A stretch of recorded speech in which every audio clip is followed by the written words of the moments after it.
بسم الله الرحمن الرحيم. اللهم صل وسلم وبارك على نبينا محمد. اهلا ومرحبا بكم في حلقه جديده. ان شاء الله في الفيديو ده هنتعلم طريقه زراعه الدراجون فروت. فاكهه الدراجون فروت او البتايه او فاكهه التنين سهله جدا.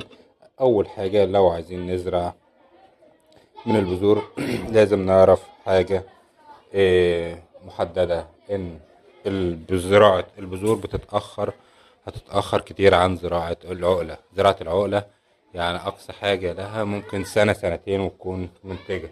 أما زراعة البذور ممكن توصل معانا ل5 و6 سنين.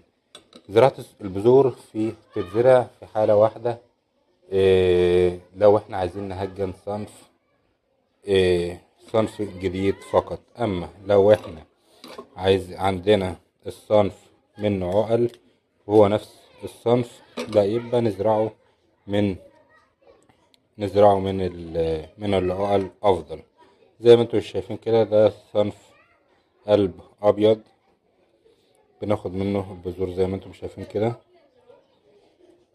يعتبر مليان بذور. طبعا بعد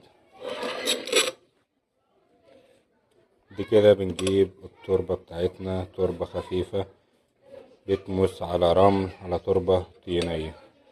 بناخد البذور بتاعتنا، يفضل ان احنا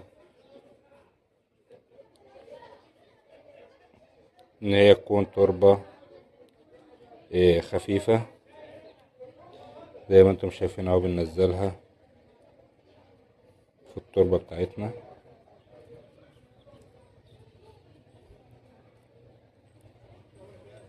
بعد كده بيتم تغطيتها. بعدين بنخف عادي، بنخف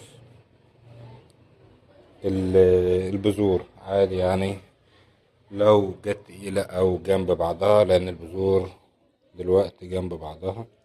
بعدين بنبلل التربة، وعشان سرعة النمو